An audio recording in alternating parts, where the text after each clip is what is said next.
Buenos días. Hoy día vamos a rápidamente revisar y continuar con los procesos tubulares. Vamos a hablar de la reabsorción y las fuerzas Starling. ¿Qué cosa tenemos para recordar? Ya sabemos que tenemos las fuerzas que favorecen la reabsorción y las fuerzas que impiden la reabsorción. En este caso, para la reabsorción, la fuerza más importante es la presión oncótica o coloidosmótica del capilar peritubular, así como la presión hidrostática del intersticio, del líquido intersticial. Y las fuerzas que se oponen son la presión hidrostática del capilar peritubular y la presión oncática del líquido intersticial.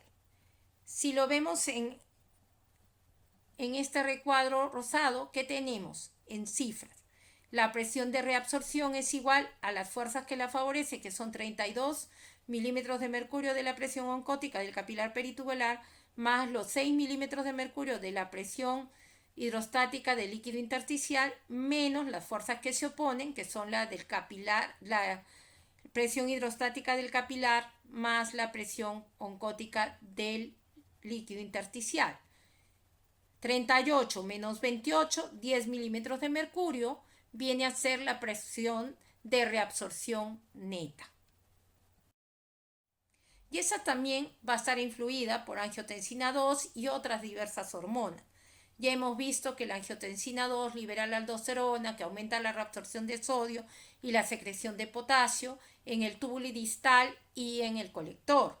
Además, aumenta la permeabilidad al sodio del lado vasolateral o apical porque se activa la bomba de sodio-potasio ATPasa.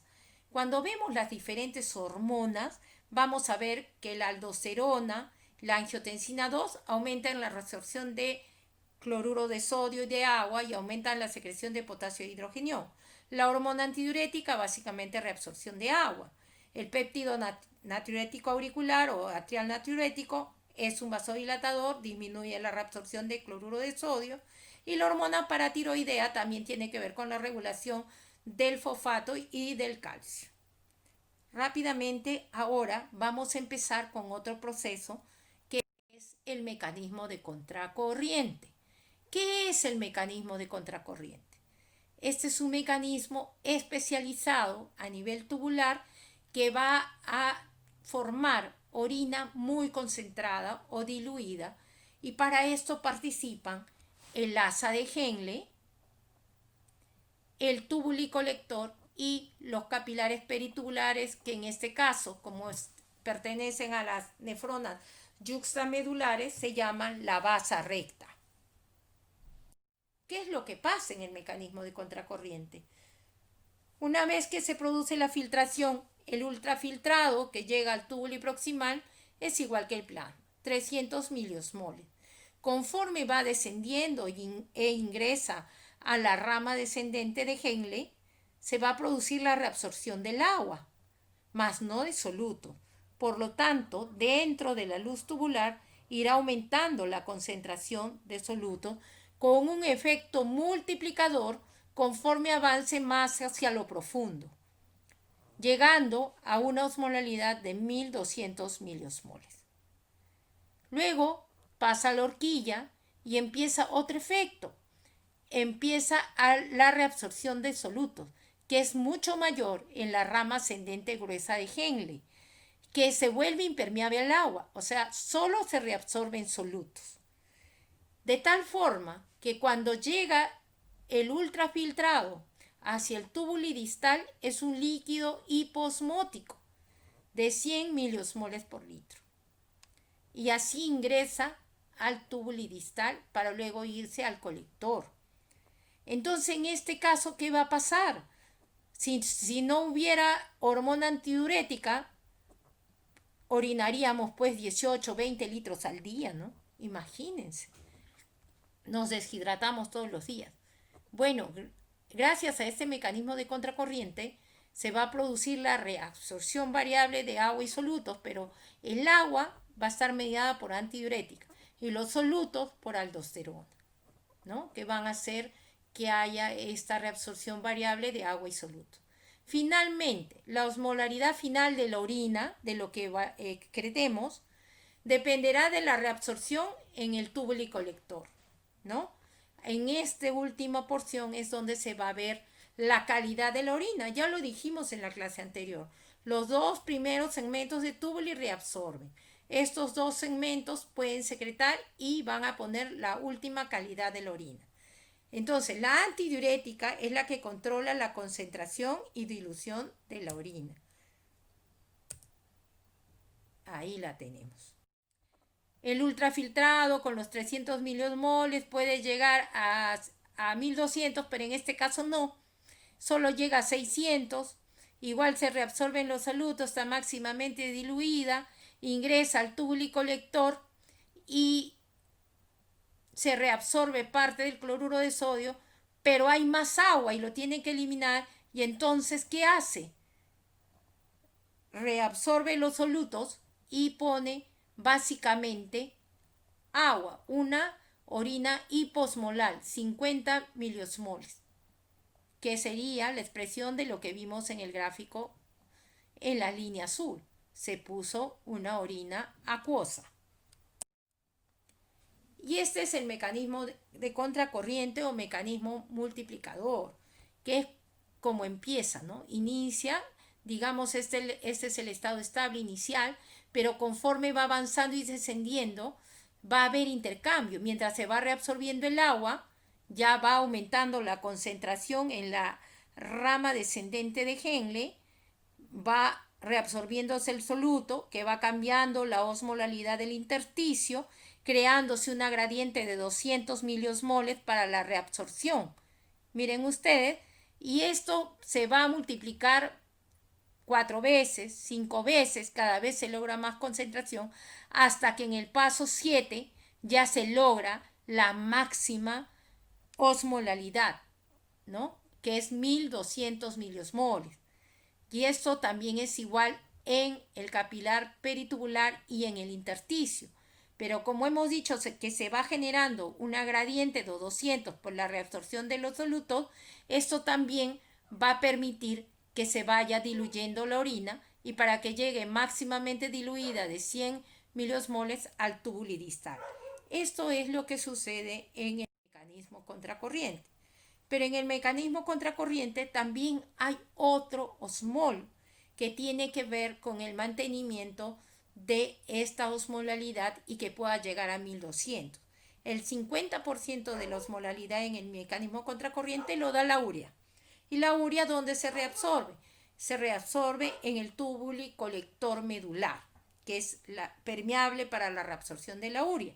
Y la urea es un osmol pequeñito y difunde libremente por difusión pasiva entre el túbulo y colector y el asa de Henle y ayuda a mantener la osmolalidad del intersticio, lo cual va a favorecer que se pueda llegar a la máxima concentración de 1200 miliosmoles.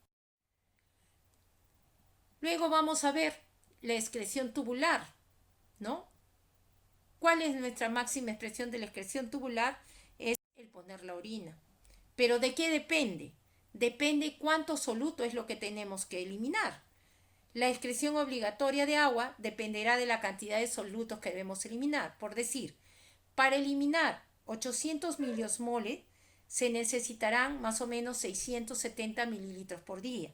Y para 500 miliosmoles se necesitarán 417 mililitros, ¿no? Por esto, en casos de diabetes insípida y especialmente cuando la causa es nefrogénica, es decir, que el receptor no responde, es conveniente reducir la sal y las proteínas de la dieta para disminuir el volumen de la orina. ¿No es cierto? Porque si no, no puede eliminar. Va a estar orinando de más, no va a eliminar solutos, pura agua. Entonces, ¿qué tenemos? La capacidad máxima de concentrar del riñón impone el volumen de orina que debe secretarse cada día.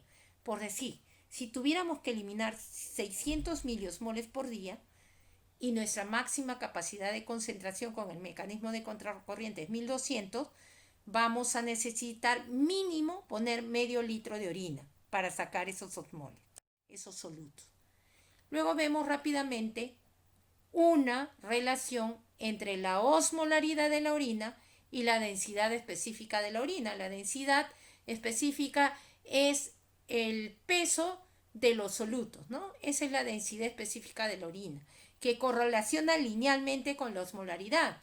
Y se vuelve importante, ¿por qué? Porque lo que mide la tira reactiva del examen de orina es densidad, que correlaciona bastante bien con la osmolaridad. Y entonces tenemos que cuando es 1010, más o menos es 300 miliosmoles. 1020, 600 miliosmoles. Y así sucesivamente. Avanzamos. Y ya hemos dicho, la máxima expresión de la excreción tubular es la micción. Ya sabemos que es un reflejo autónomo y que también tiene participación del sistema nervioso superior. ¿Por qué? Porque se controla el músculo estriado del esfínter externo del cuello vesical para la eliminación. Ya sabemos que es para eliminar la orina y vamos a saber que si bien se forma orina en forma permanente, la eliminación es intermitente. Ya sabemos que es importante eliminar la orina porque esto va a dar una mejor calidad de vida al ser humano. Hay que eliminar los productos de desecho. Y que tenemos que la micción es el proceso por el cual la vejiga va a vaciarse hacia el exterior, eliminando la orina. Luego, el proceso que nos falta, tubular, es la secreción, que viene a ser el pasaje de las sustancias del capilar peritubular al lumen tubular. También puede ser por transportes activos o pasivos. Y lo que básicamente se van a secretar son iones hidrógeno y bicarbonato. Y también a sustancias extrañas como la penicilina y también aniones orgánicos, ¿no? Entonces tenemos que transporte activo, para su secreción usa el potasio, los hidrogeniones, los fosfatos, la creatinina, los uratos, las bases orgánicas como la guanidina y algunos fármacos. Y el transporte pasivo lo usan el amonio, la urea y los fármacos también. Entonces, ya hemos visto un poco qué es lo que pasa en la secreción. Ahora vamos a ver cómo es la regulación de la excreción y concentración del potasio. Ya sabemos que el segundo catión más abundante del cuerpo y el primero que está en el intracelular. Un hombre de 70 kilos tiene cerca de 3.920 miliequivalentes de potasio, de los cuales el 98% es intracelular y 2% es extracelular. ¿Qué hace el potasio? Tiene que ver con muchas funciones metabólicas de las células, especialmente, ¿no? Especialmente a nivel de los músculos, especialmente en el músculo estriado y en el músculo cardíaco. También tiene que ver con la acción óptima de las enzimas para el crecimiento y división y para el mantenimiento del volumen celular. El requerimiento diario es 1.600 a 2.000 miligramos o 40 a 50 milimol por día. Pero la homeostasis del potasio tiene factores reguladores. Sí, porque acuérdense que es básicamente intracelular. Entonces siempre está en movimiento con el extracelular, que a pesar de que es el 2%, también va a tener un rol para este intercambio entre el intra y el extracelular. Ingerimos el potasio y que va a ser eliminado a través del sudor en un 5%, en la orina 80% y en ese 15%. Pero ya hemos dicho que hay un intercambio permanente entre el intra y el extracelular gracias a la bomba de sodio-potasio ATPasa. Su principal vía de eliminación es la orina. Por lo tanto, el manejo renal del potasio será importante. Ya hemos dicho que se mantiene en un intercambio permanente entre el intra y el extracelular. Tendremos factores que favorecen la entrada de potasio del extracelular al intracelular, y estos son la alcalosis metabólica, la insulina, la estimulación beta-2 adrenérgica y la aldosterona. Y también se producirá el efecto contrario, el pasaje desde el intracelular al extracelular, que será favorecido por acidosis metabólica, la hiperosmolalidad extracelular, los agonistas alfa-adrenérgicos, la lisis celular, ya sea tumoral, rhabdomiolisis, hemólisis, cualquiera de ellos. Pero hemos remarcado que su eliminación mayoritaria, un 80%, es por el riñón. Por lo tanto, serán importantes los factores que regulan la secreción distal del potasio. La primera es la ingesta de potasio en la dieta, luego es cuánto es la concentración plasmática del potasio. También hemos visto que se mueve con la acidosis y alcalosis, entonces el pH sistémico será importante. El flujo tubular distal y el aporte distal de sodio. ¿Por qué? Porque está mediado en parte por aldosterona, como ahí está también escrito, y también tendremos que ver que está en intercambio con los aniones no reabsorbibles, porque cuando hay mucha carga ácida va a secretar hidrogenión y no potasio. Ahora, estos factores que favorecen este ingreso del potasio del extra al intracelular, como son la insulina, las catecolaminas, los beta-2-adrenérgicos, tienen que ver por qué, porque estimulan a la bomba de sodio-potasio ATPasa, aumentan su acción y van a favorecer mayor ingreso del potasio a la célula y salida de sodio hacia el extracelular. ¿Cómo es el manejo renal del potasio? Ahí lo tienen. La mayoría, casi el 90% o más, se va a reabsorber tanto entre el túbulo proximal y el asa de Henle. La reabsorción va a ser a nivel del túbulo distal y el túbulo colector. Y finalmente un 12% de toda la carga filtrada se va a eliminar en la orina. ¿Cómo lo hace? Mire, ahí estamos representando el mecanismo de la secreción de potasio y reabsorción de sodio en las células principales del túbulo distal y el túbulo colector. ¿Cómo se hace? Se hace por un canal específico para el sodio, el canal epitelial de sodio para la reabsorción. Y a su vez hay el RONCA o el canal de potasio para la secreción. Y esto se da gracias al diferencial de potencial generado por la bomba de sodio-potasio ATPasa, que ustedes van a ver que hay un aumento del voltaje negativo de la célula, con un diferencial con la luz, 50 en la luz, menos 50 en la luz y menos 70 en la célula tubular, lo que va a favorecer la secreción del potasio. Y hemos dicho que la mayor parte del potasio se va a reabsorber, pero tenemos que tener especial cuidado en el flujo tubular distal y el aporte distal de sodio. Cuando se aumenta el aporte distal de sodio, hay un mayor intercambio, por lo tanto va a aumentar también la eliminación renal de potasio. Entonces, ¿qué tenemos? Los mineralocorticoides como la aldosterona va a aumentar la reabsorción distal de sodio y la secreción de potasio. ¿Cómo es que se secreta la aldosterona? La hiperpotasemia la va a estimular y la hipopotasemia o la hipocalemia la va a inhibir. Claro, porque si tengo mucho potasio, lo tengo que eliminar, lo tengo que secretar. Y si tengo poco, debo de quedarme con el potasio. Por eso se inhibe la aldosterona. ¿Qué tienen que ver la excreción de aniones no reabsorbibles? Generalmente estos son los bicarbonatos, sulfatos, fosfatos. En la nefrona distal van a jugar a incrementar, ¿se acuerdan? La electronegatividad intraluminal para estimular la secreción del potasio, que ya lo vimos. Entonces tenemos el mecanismo de excreción, que es un poco de forma gráfica representada acá. Aumenta la ingestión de potasio, aumenta la concentración plasmática de potasio, esto estimula el aumento de la aldosterona, que va a hacer que haya un aumento en la secreción de potasio en los túbulos colectores corticales y aumenta la excreción renal de potasio. ¿Hay un mecanismo de retroalimentación? Sí. ¿Por qué está dado esto? Mira, está dado porque según aumente la concentración del potasio, se producirá la aldosterona para eliminar al potasio. Cuando la concentración de potasio aumenta, estimulará que se secrete la aldosterona para que se elimine el potasio en la orina. O sea, es como un círculo vicioso, es un mecanismo de retroalimentación entre ambos.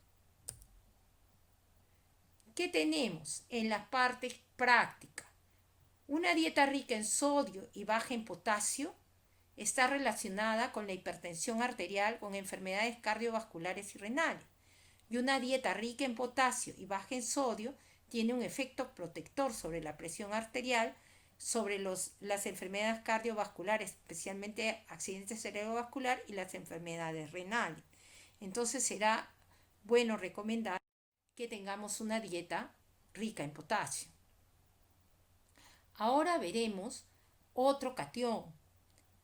En el extracelular es el segundo catión. ¿Cuál es el calcio? El calcio, que el 99% está dentro del hueso y un 1% está distribuido entre formando complejos en el intracelular y el extracelular, ¿no? De ahí tenemos que recordar, de ese pequeño porcentaje que va de 0.1 a 0.2% en el extracelular, el 50% está en su forma libre o iónica y es la responsable de los cuadros clínicos, si sube o si baja. Lo demás está fijado a complejos o unidos a proteínas. Y las unidades en las que están expresadas es cuando está en miligramos por decilitro y cuando está en miliequivalentes por litro resulta ser la mitad del otro. ¿Por qué? Porque es un catión divalente, tiene valencia 2. Entonces, ¿qué tiene que ver el calcio? ¿Por qué lo estamos recordando? Juega mucho en la función neuromuscular. Acuérdense que su deficiencia da tetania. La contractilidad cardíaca también tiene que ver con el calcio. Acuérdense, los canales de calcio. Cuando hablamos de algunos antihipertensivos, antagonistas de los canales del calcio, ¿no? Son los que usamos. Muy bien. También tiene que ver con los factores de coagulación, la mineralización del hueso y distintas acciones hormonales. Avancemos. Esto es más o menos para tener una idea de cuánto es lo que ingerimos por día, 350 miligramos por día. La mayoría se elimina en las heces, un poco menor en los riñones, pero básicamente está depositada en los huesos, ¿no? Y que se reabsorbe en más del 90%, como todos los solutos a nivel renal. Avanzamos. Está regulado la homeostasis del calcio por 3 hormonas. La hormona paratiroidea, que lo que va a estimular su liberación es que haya baja concentración de calcio, o sea, hipocalcemia, y que va a hacer la hormona paratiroidea, le va a decir que reabsorba el calcio a nivel intestinal y a nivel renal. Eso es lo que ordena la hormona paratiroidea. Además de que va a fomentar la estimulación de la liberación de calcio del hueso para que aumente a nivel del extracelular.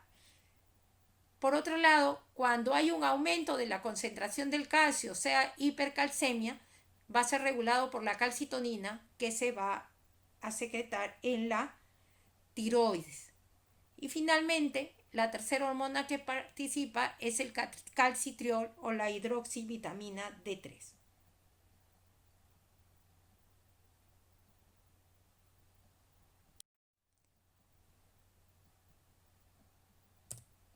Muy bien, ya hemos visto que hace la paratormona, favorece la salida de calcio del hueso hacia el extracelular, aumento de la absorción intestinal de calcio con activación de la vitamina D y aumento de la reabsorción tubular de calcio en los túbulos distal y colector, ¿no?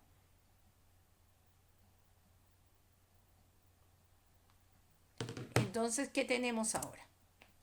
Esto es más o menos lo que va a producirse la reabsorción de calcio en el túbulo proximal, como están ahí. También es parecido a lo que puede pasar en el asa de Henle. También hay reabsorción de calcio a nivel paracelular y transcelular. Entonces, la reabsorción de calcio es por difusión pasiva, generada por la bomba de sodio-potasio ATPasa, ¿no? Y cuando esta reabsorción se hace en el asa gruesa de Henle con el transportador a través de la del cotransportador sodio-potasio 2 claro, que va a favorecer la difusión pasiva a nivel transcelular y paracelular, y en el túbulo distal va a estar mediada por paratormona. Existen factores que van a aumentar la excreción del calcio, como la disminución de la paratormona, el aumento del volumen de líquido extracelular, el aumento de la presión arterial, la disminución del fosfato plasmático y la alcalosis metabólica. Es decir, van a hacer que se vayan en la orina. Y existen otros factores que disminuyen la excreción de calcio, lo van a ahorrar. Y esto es cuando hay un aumento de la hormona paratiroidea, cuando hay una disminución del volumen de líquido extracelular, cuando hay una caída de la presión arterial, cuando hay un aumento del fosfato plasmático, cuando hay acidosis metabólica y cuando se ha producido la vitamina D3 o calcitriol. Aquí es un poco la imagen de cómo es el manejo renal del fosfato. ¿Por qué? Porque si ustedes se dan cuenta, van en forma paralela pero inversa. Si sube el fósforo, baja el calcio. Y al revés, si aumenta el calcio, baja el fósforo. Se mantienen así. Y también están mediados por los mismos hormonas, especialmente vitamina D y paratormona. Entonces, ¿qué tenemos con el fosfato? También se va a reabsorber el 80% a nivel del túbulo proximal, 10% en el túbulo distal y más o menos un 10% se elimina, ¿no? Entonces, generalmente en el túbulo proximal se va a eliminar como parte de lo que es la eliminación de la carga ácida en forma de ácido difosfórico, que es lo mismo. ¿Y qué tenemos? Que la paratormona favorece la resorción ósea, lo que vierte grandes cantidades de iones de fosfato al extracelular. ¿Por qué? Porque las sales del hueso salen en forma de fosfato de calcio. La paratormona reduce el transporte máximo del fosfato en los túbulos renales, de manera que se pierde una mayor proporción de fosfato tubular en la orina. Si la paratormona está elevada, la reabsorción tubular de fosfato se reduce y se excreta más. ¿Por qué? Porque lo que va a tratar de reabsorber a su otro acompañante, al calcio. Hemos pasado rapidito lo que es calcio, fósforo, potasio y ahora vamos a ver al magnesio.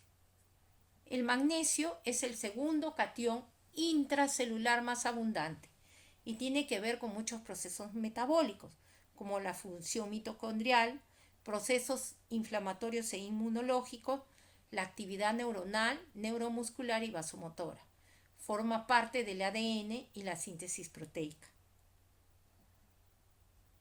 Esas son las equivalencias, ahí se las he puesto según su peso molecular, que es 24 gramos, como en miligramos es 24, es una milimol, igual a 2000 equivalentes, porque también es un catión divalente, y un gramo de sulfato de magnesio contiene 97.6 miligramos de magnesio elemental.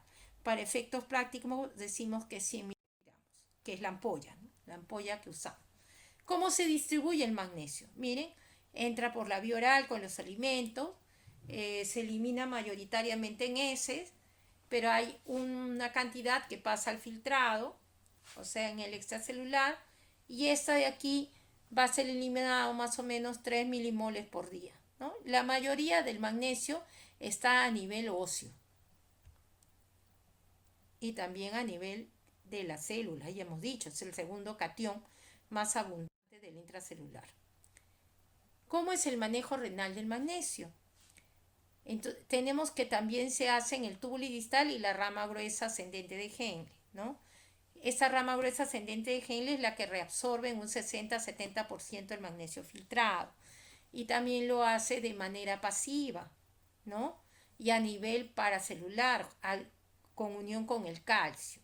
Por eso es que cuando usamos diuréticos como la furosemida, los famosos diuréticos de ASA, no solo disminuye el sodio y el potasio, sino también el calcio y el magnesio. Y el magnesio se vuelve especial, ¿por qué? Porque si no hay una cantidad de magnesio adecuado, la reabsorción del potasio no se va a dar a nivel del asa de Henle. Y eso va a perpetuar si es que hay una hipocalemia. Entonces vamos a tener factores que van a aumentar la excreción de magnesio. Y entonces si aumenta la concentración de magnesio en el líquido extracelular, aumenta pues la excreción porque tiene que regresar al estado normal. Igual si hay una expansión del volumen extracelular, ahí bota todos los solutos con agua para regresar al estado estable. El aumento de la concentración de calcio también hace que se elimine más. ¿Por qué? Porque miren, a nivel tubular se maneja en el asa de Henle junto con el calcio. Si se reabsorbe uno, se reabsorbe el otro. Es un poco diferente en el tuli distal. Ahí sí se maneja solo, ¿no? Solo para su reabsorción.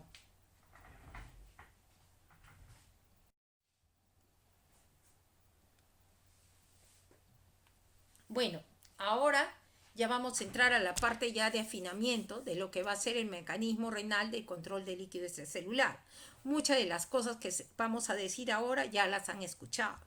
Entonces, lo más importante que tenemos que tener en cuenta es que todos estos mecanismos lo que buscan es que haya un equilibrio en la ingestión y salida de agua y de sal. Cuando hablamos de la homeostasis del sodio, tenemos que recordar primero que es el catión más abundante del líquido extracelular. Más o menos un varón de 70 kilos tiene 4.200 miliequivalentes. De esto, el sodio intercambiable es el 70% y el 30% está depositado a nivel óseo. El anión que lo acompaña es el cloro y en menor porcentaje el bicarbonato. Eso también ya lo hemos visto. Y esa es más o menos su distribución en el extracelular. En el intersticial está en un 41%, ¿no? Como ven ahí, en el transcelular 40%, eso hace que haya 81% de ese nivel. En el plasma el 16% y un 3% a nivel intracelular. Eso es su distribución corporal, ¿no? Es muy importante la concentración del sodio a nivel plasmático, porque disminuye el volumen circulante efectivo. El volumen circulante efectivo viene a ser la cantidad de volumen de sangre que se necesita para perfundir los tejidos y en teoría es la que está contenida en el lado arterial. Ese es el volumen circulante efectivo. Esta es más o menos una gráfica para ver el balance de sodio. Lo que debemos recordar siempre, que el ingreso debe ser igual que el egreso, o sea, debe tender a cero. Si hay cambios en el balance de sodio, va a resultar en alteraciones del volumen extracelular y no de la osmolalidad. ¿No es cierto? Vamos a tener eso. Va a cambiar el volumen, el agua. Por decir, si baja el sodio, va a dar hipovolemia. Si sube, va a dar retención hídrica, ¿no? Cambios en el volumen. Eso es lo que más hay que resaltar. Esto ya lo conocemos, como es el transporte de sodio en el riñón, porque como es el catión más abundante del extracelular, hemos venido hablando de él. 65% se va a reabsorber a nivel del túbulo proximal, 25% en el asa ascendente gruesa de Henle, 5% en el túbulo distal, 3% en el colector y se va a eliminar más o menos el 0.4%, ¿no? Y entonces, ¿qué tenemos? Si hay cambios en la absorción, en la reabsorción de sodio por la nefrona o por el riñón, va a haber cambios en el volumen de líquido extracelular. Lo volvemos a remarcar. Y cuando hablamos del control del balance de sodio, vamos a tener mecanismos aferentes, mecanismos que van a censar sus cambios y mecanismos eferentes. Dentro de los aferentes tenemos el hipotálamo anterior, tenemos los varoreceptores aórticos y carotídeos, el aparato yuxtaglomerular en el riñón y el tejido intersticial renal. Y los mecanismos eferentes que van a hacer que una vez que censan los cambios, van a actuar. Uno es la filtración glomerular de sodio, la reabsorción tubular de sodio, el efecto tubular directo de su concentración, la distribución del flujo intrarrenal y los factores hormonales que ya hemos venido señalando. ¿Cuáles son los mayores mecanismos eferentes? Ahí está, la filtración y la reabsorción. Cuando hay vasodilatación renal, hay un aumento de la filtración glomerular, pero no se van a producir grandes cambios. ¿Por qué? Porque existen los mecanismos autorreguladores y que hace que se mantenga la homeostasis. Estos son el equilibrio glomérulo-tubular y la retroalimentación de la mácula densa. ¿Qué quiere decir? Que si la mácula densa sensa que tiene demasiado volumen y demasiado cloruro de sodio, va a dejar de actuar y va a dejar de producir renina para que sea eliminado en la orina y retorne el estado estable. Y ahí tenemos, miren, el sodio urinario o la diuresis, el número de veces con respecto a lo normal, ¿no? ¿Qué tenemos? Si la presión arterial aumenta, si hay hipertensión arterial, se produce la famosa natriuresis. Cuando es corta, es un incremento de la presión arterial así, rápida y corta, vemos que hay mayor natriuresis, que es diferente cuando hay una hipertensión duradera, que ya se hace estable la eliminación del sodio a nivel renal. Y aquí tenemos la retroalimentación renal del líquido corporal. Ya sabemos, pérdida de líquido o ingesta de líquido, cambio del volumen de líquido extracelular. Cuando el volumen de líquido extracelular cambia, cambia el volumen sanguíneo, ¿no es cierto? Entonces, presión media del llenado circulatorio, el retorno venoso, la capacidad vascular, el gasto cardíaco, la fuerza del corazón, van a estar siempre en un círculo entrelazado, coordinado, corazón, riñón, todo. Entonces hay una resistencia periférica total, la presión arterial, y según como esta haya aumentado, miren, va a producir la excreción renal de líquido para mantener estable la presión arterial. ¿Pero qué hace? Elimina líquido y sal para mantener la presión. Y esto es lo que una forma de compensar es la natriuresis por presión cuando hay hipertensión arterial. Pero todo se mueve en conjunto. Volumen extracelular, sanguíneo y presión arterial. Y entonces, ¿qué tenemos? En la regulación, un ligero cambio en el volumen sanguíneo produce un cambio acentuado en el gasto cardíaco.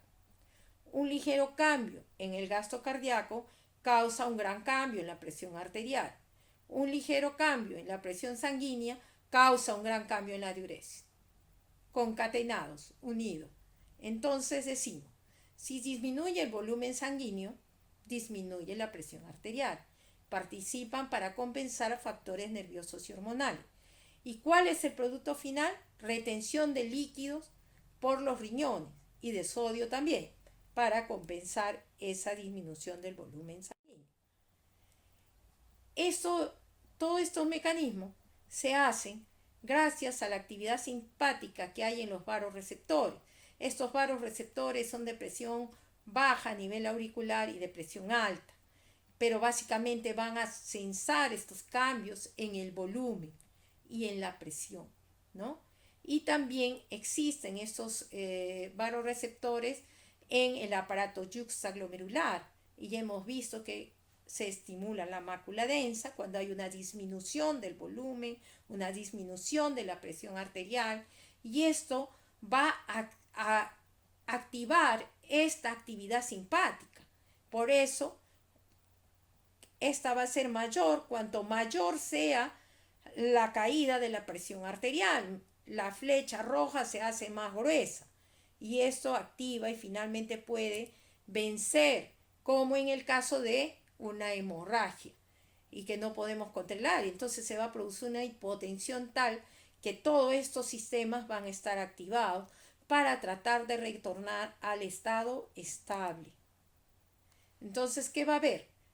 Constricción de las arteriolas renales, pero a la hora que se va a hacer mayor la de la arteriola aferente, va a haber una caída del filtrado glomerular, va a aumentar la reabsorción tubular de sodio y agua, va a estimular la liberación de renina en el aparato yuxtaglomerular y la formación de angiotensina 2 y aldosterona para aumentar la reabsorción tubular de sodio.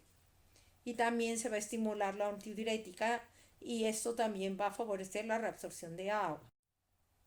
Y esto es lo que pasa, ¿no?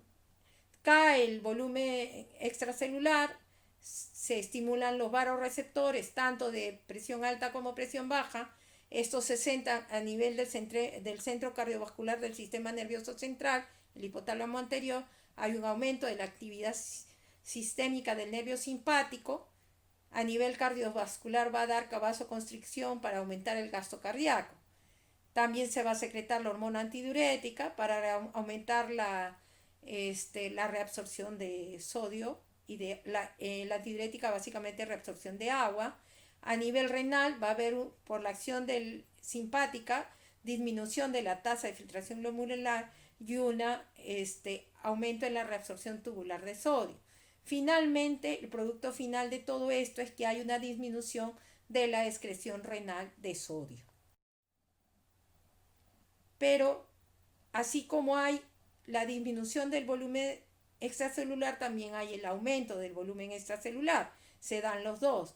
Y en esto, aquí el sensor va a ser el aumento de la presión de la distensión de la aurícula y va a secretarse el péptido atrial natriurético.